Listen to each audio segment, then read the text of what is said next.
وَلَا تَجْعَلُوا اللَّهَ عُرْضَةً لِأَيْمَانِكُمْ، اور مت بناؤ اللہ کے نام کو قسم کے ذریعے رکاوٹ اپنے میں. کس ایشو میں؟ ان تبروا وتتقوا وتصلحوا بین الناس، کہ تم نیکی کا کام نہ کر سکو، پرہیزگاری نہ کر سکو، اور لوگوں میں صلح کرانے سے باز رہو. یعنی ایک بندہ ہے، کئی لوگ ہیں میں نے دیکھا ہے جناب، قسم کھا لیتے ہیں، بھائی قسم اٹھاؤں گا میں اس بات کی کہ میں نے ان کے معاملے میں نہیں پڑھنا. اب نظر آ رہا ہے کہ اسی بندے کے اس معاملے میں پڑھنے سے میاں بیوی کے تعلق میں جو رکھنا آیا ہے وہ فیل ہو سکتا ہے، چانسز ہیں. اب وہ کہتے نہیں میں تو قسم کھا دی جی، میں انہوں نے کام پڑھنا ہی نہیں ہے، میں خزمہ نو کھان.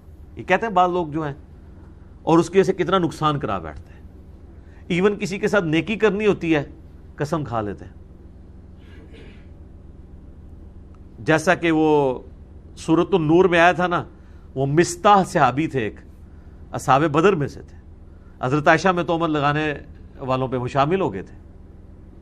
حضرت ابوبکر نے قسم کھا لی کہ بھئی میں وہ خرچہ لگایا ہوا تھا مہینے کا، میں آندہ سے اس کو خرچہ نہیں دوں گا. اللہ نے جناب قرآن میں کہا کہ تم اللہ کے لیے دے رہے تھے تو تم نے یہ قسم کیوں کھائی ہے؟ سر آپ ہوتے تو آپ کہتے جی گستاخی صحابہ ہے، وہ صحابہ تھا کہ 295 سی تسی مستا دلوانی سی کہ بے حضور کی بیوی جنید جمشید صاحب کے ساتھ یہی تو کیا ہے نا. بات سیدہ عائشہ کی ہو رہی تھی، احادیث سے ہو رہی تھی، انداز پہ کسی کو اختلاف ہو سکتا ہے، باتیں درست تھیں، تو اس پہ 295 سی لگوائی کہ چونکہ حضرت عائشہ حضور کی بیوی ہے لہذا حضرت عائشہ پہ بات کرنا رسول اللہ کی گستاخی ہے. سر اگر آپ یہ کرالس بنائیں گے نا تو آج کے بھی کسی سید کی گستاخی کرنا رسول اللہ کی گستاخی ہے. وہ کس کی اولاد ہے؟ حضور کی. اہل بیت تو ہے نا. اور صحیح مسلم میں غدیر خون کی حدیث میں ہے کہ اہل بیت کے معاملے میں اللہ کا خوف دلاتا ہوں. وہ تو ساری کے چرسی پوٹری جتنے سید پھر رہے ہیں ان کی توہین تو سیدھی 295 سی لگ جائے گی. تو نہ ان کی وجہ سے لگے گی، نہ نبی علیہ السلام کی کسی صحابی کی توہین سے رسول اللہ کی توہین ہوگی.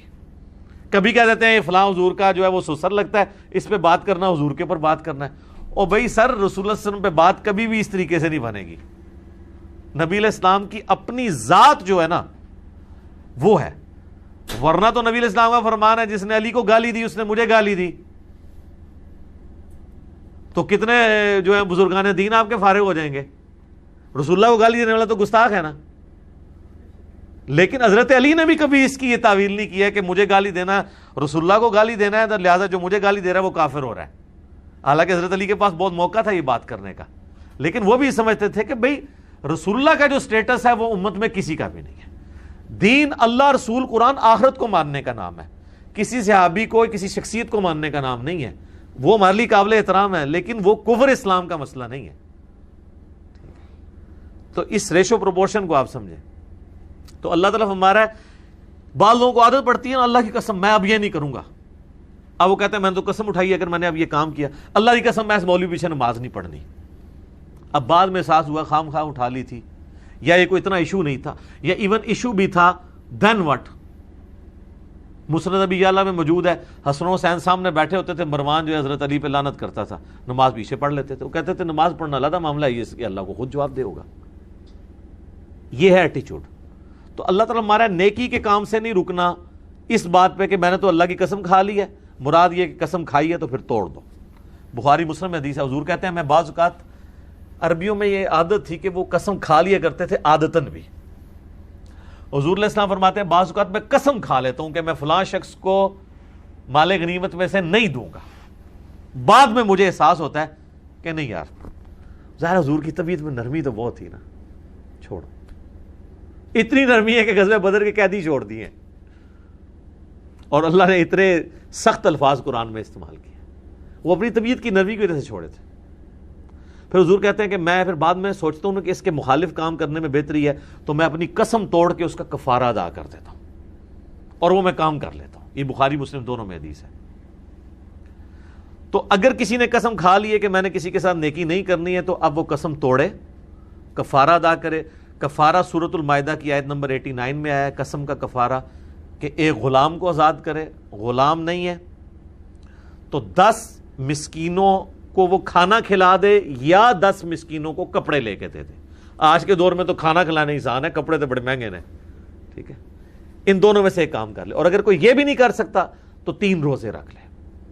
اور بخاری و مسلم میں حدیث ہے قسم توڑنے کا کفارہ وہی ہے جو قرآن میں آیا، اور منت کا بھی کفارہ یہی ہے۔ کسی نے منت مانی تھی کہ اگر یہ کام ہوا تو میں روزانہ جناب 100 نفل پڑھا کروں گا، کئی لوگ اس طرح کی بھی منتیں مان لیتے ہیں، یا میں 1000 نفل پڑھوں گا،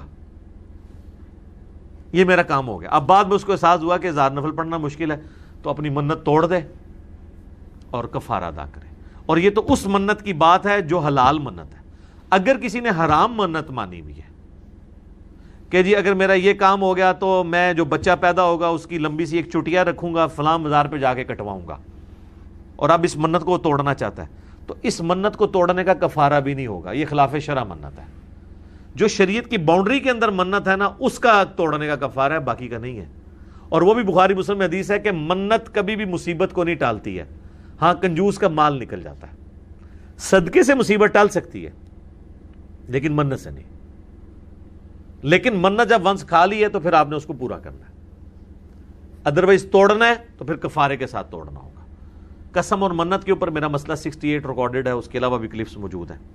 تو اللہ فرما رہا ہے کہ نیکی کے کام سے نہیں رکنا، یہ نہ ہو کہ تم نے قسم کھا لی اللہ کی، نیکی، پرہیزگاری اور آپس میں صلح کروانے سے رک نہ جاؤ۔ واللہ سمیع علیم، اللہ تعالیٰ خوب سننے والا، علم والا ہے۔ اچھا، کئی لوگوں نے قسم کھائی ہوتی ہے، اپنی بیوی کو وہ کہہ دیتے ہیں جناب کہ میں قسم کھاتا ہوں کہ اگر تو فلاں سے ملی نا تو میری طرف سے فارغ ہے، یہ 3 طلاقیں ہیں۔ اور پھر بعد میں احساس ہوتا ہے کہ یہ اس نے تو باز کوئی نہیں آنا، یہ تو ملے گی، اور بیوی بھی جاتی رہے گی۔ پھر وہ ادھر اکیڈمی میں فون کر رہے ہوتے ہیں جناب کیا کریں، تو توڑ دیں آپ قسم۔ لیکن یہ یاد رکھیے گا اگر وہ بیوی مل لی اس کو، اپنے بھائی کو، یا سسرال میں کوئی ایشو تھا، میکے چلی گئی ہے جو آپ نے منع کیا تھا، تو اب کچھ نہیں ہو سکتا، ملنے سے پہلے پہلے ہی آپ کو کچھ کرنا ہے۔ بہتر ہے کہ ایڈا رسک نہ ہی لو، زنانیاں نہیں یہ بات آندیاں، کیونکہ یہ اللہ نے عورتوں کی ایک نیچر بنائی ہے کہ ان کا جو زیادہ ایفیلیشن ہے وہ اپنے بہن بھائیوں اور میکے والوں کے ساتھ ہوتا ہے، اور یہ نیچرل بھی ہے، ہونا بھی چاہیے۔ اس کی وجہ ہے کہ آپ اس کو نکال دیں گے تو اس نے کدھر جانا ہے، وہ تو آپ کو نکالنے سے رہی، الا ماشاء اللہ، تو اس لیے اس نے اپنا تعلق تو پیچھے رکھا ہوتا ہے۔ اسی کے پیچھے کئی بار بھائیوں کو وہ جائیداد بھی معاف کر دیتی ہیں کہ جی یا بھائی رکھ لیں یا جائیداد رکھ لیں۔ لعنت ہے ایسے بھائیوں کے اوپر کہ جن کے ساتھ یہ معاملہ ہے کہ ان کو اس کو رکھنے کے لیے جو ہے وہ اللہ کے حکم کو توڑنا پڑتا ہے کہ وراثت کے احکامات کے معاملے میں، ٹھیک ہے؟ تو اس کے پیچھے یہ ہے کہ وہ انسیکیور فیل کر رہی ہوتی ہے۔ تو اللہ تعالیٰ ہمارا کوئی بھی کام نیکی سے اللہ کو بیچ میں نہیں ڈالنا، قسم ڈال دی ہے توڑو۔